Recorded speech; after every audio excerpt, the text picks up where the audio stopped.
Hey folks, welcome to the show. I'm really appreciative of all the fans and the listeners who have subscribed and simply just listened to my show. I want to give a big shout out to the channel Let's Origami, my most recent subscriber. She's a very talented lady right out of Japan with some simply amazing skills and handiwork. I swear what that woman does with paper is truly art, so be sure to visit her channel. As always, I'll leave a link in the bottom part of the video, so be sure to check it out. Today I'm kicking things off differently, quite differently.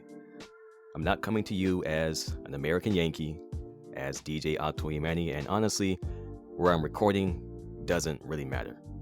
There will be no yo, no tricks, no glitter, no pomp, no circumstance. I'm simply coming to you as myself, Emmanuel Harper, or Manny as I'm often known, as a servant of God with a vision. Starting this year, this show will take on a whole new direction.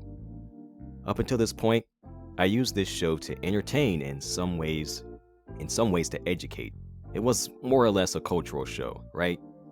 I'm sure you've noticed I've been more vocal about my faith in Jesus, and I've included him in a lot more of the show. But there's also a thunder and a fire, all God sent, rumbling in my heart to turn this show completely on its head. So I'm going to be honest with you. I want to evangelize. That's what I truly want to do. What else do I want? I want my listeners to know the freedom and life transformed found in Jesus Christ of Nazareth, especially towards the nation of Japan that I love so dearly. I plan to spend time in prayer while God leads me in a new direction. Who knows, I may quit this channel and start a brand new one. At this juncture, I have no idea, honestly. As it is, my show is kind of a mixed bag of dropping Bible verses, to-go evangelism, and cultural revelation into Japan and America. And honestly, it's been fun. It's been a lot of fun. It's been a fun ride. I've learned a lot. I've gained a lot of experience, and I'm so thankful for it. But 2022 has a lot of other things in store. There'll still be stories, as I believe God uses our experiences to illustrate his goodness and his power. But the show will no longer be about me.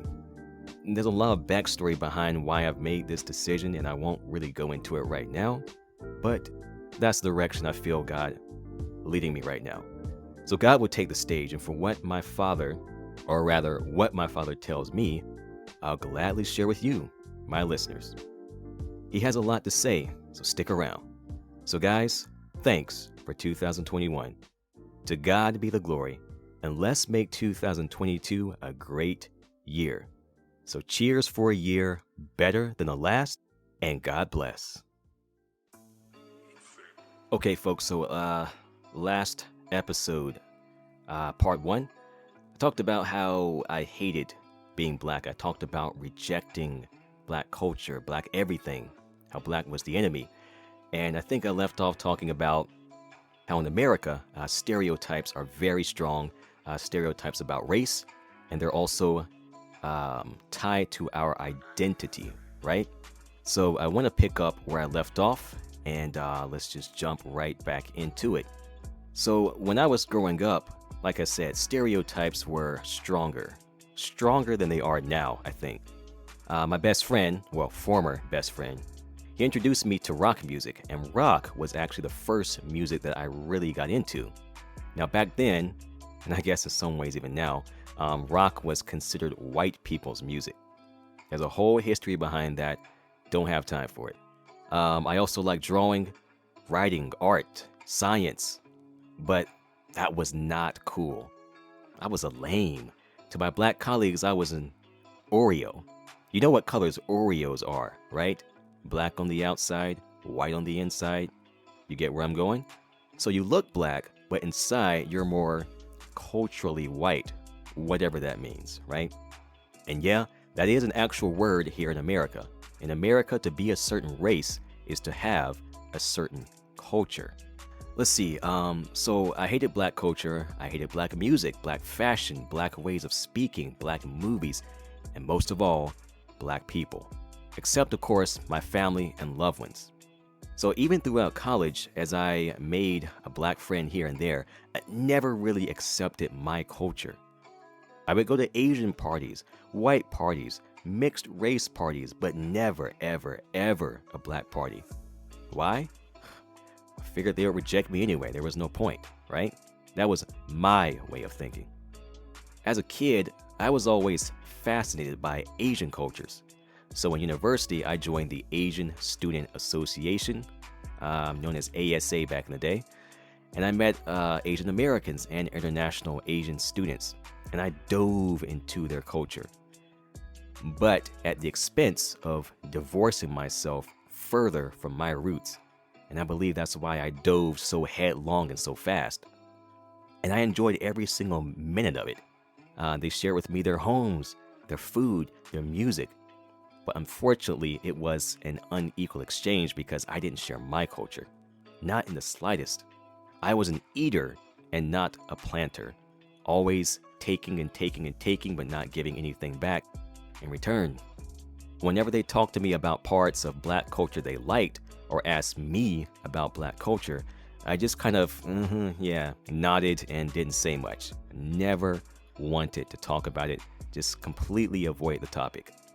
And so life went on like that for most of my life. I wasn't proud of who I was and what my people had accomplished. But I didn't grasp one thing, and that is that God makes us who we are for a reason. He doesn't just randomly say, oh, you're going to be black. You're going to be born in India. Maybe I should make you a woman. No, it doesn't work like that. Everything he does is conscious, deliberate, and it has a reason. We may not always understand why. Many times we don't understand why, but he has his ways and he has a reason. Speaking of, a verse I really want to share is Psalms, the book of Psalms, 139, verses 13 through 16. I'm only going to read verse 13. For you formed my inward parts, you knitted me together in my mother's womb. I praise you. And this is the most important part, for I am fearfully and wonderfully made. That means God made no mistakes when he made you Asian, black, white, Chinese, Japanese, Russian, whatever, wherever you are, there's a reason.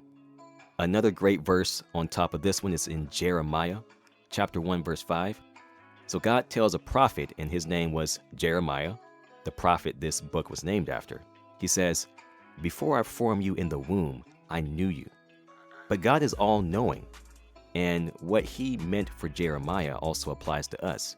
If God knows all, that means he knows all of us before he formed us. He knew I would be a black American male, and he purposed that combination for a reason. And I believe I know what that reason is now. So I'll explain. And this brings me to the second question. Exactly how did I come to embrace blackness? How did I come to embrace my blackness, being a black person, right? So as many of you know, when I moved to a tiny remote island in Ehime in 2016, I was the first black ALT that island ever had. And being the only black person many or all of them had ever met, I was suddenly an ambassador for every black soul in America, men, women, children, all. I was black enough to them because there had been no precedent for them. So to them, I was Will Smith, Neo, Obama. I was different and interesting just because of my phenotype and my citizenship.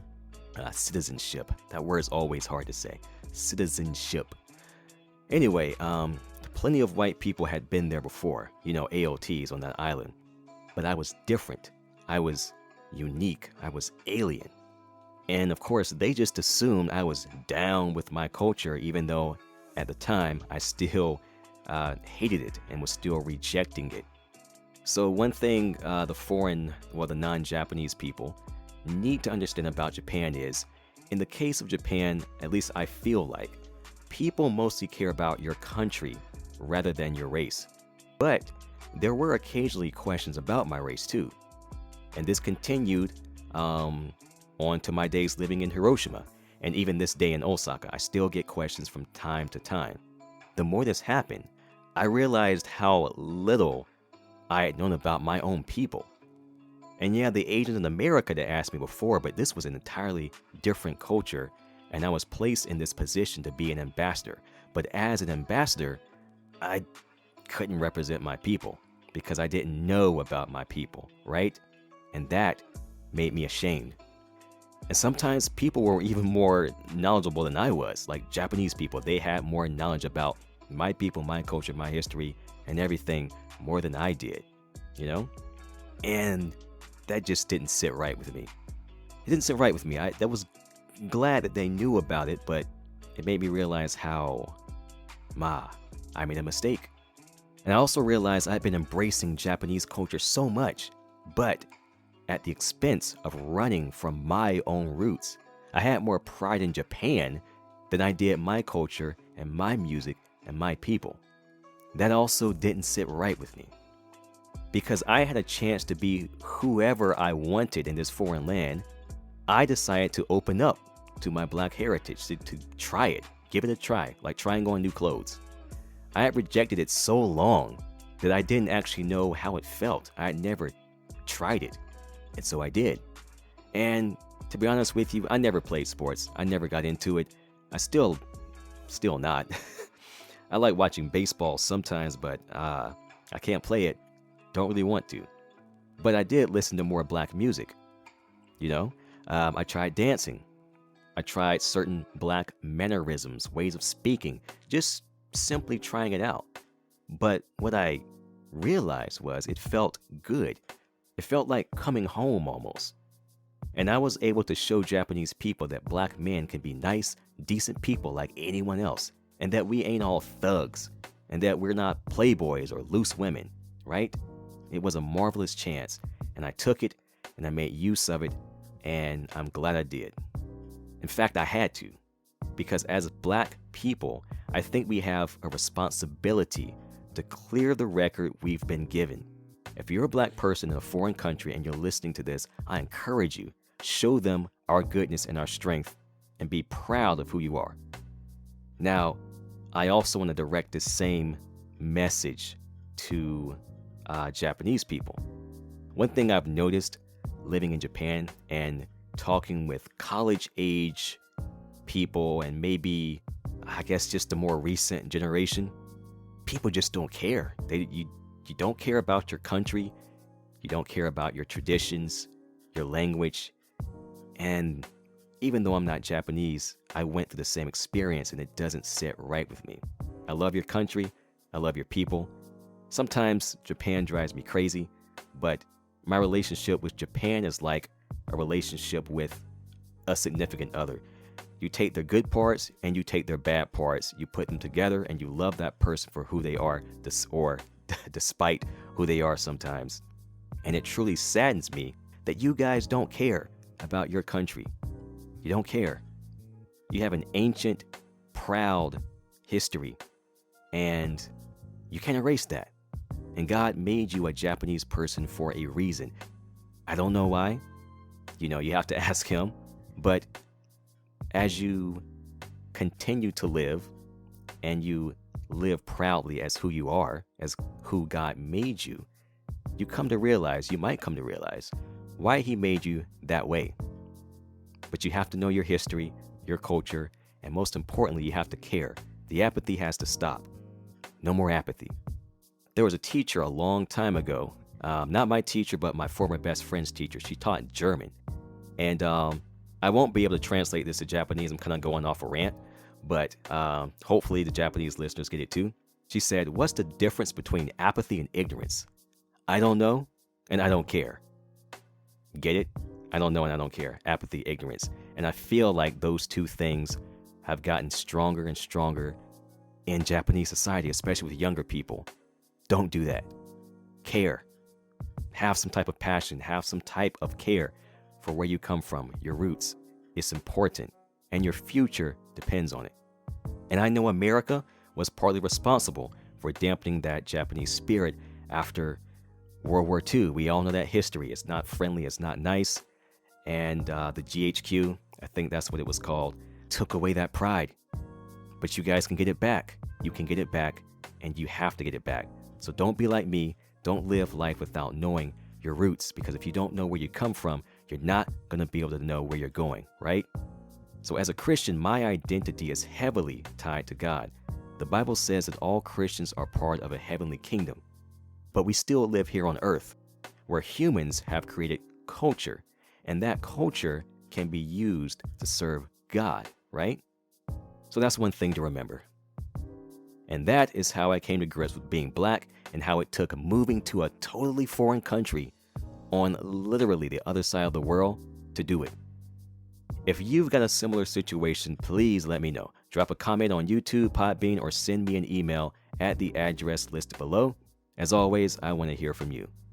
So this might indeed be the last episode of this channel. I'm not sure yet, but no matter what happens, thank you for a good last year. Looking forward to this year, and as always, thanks for listening.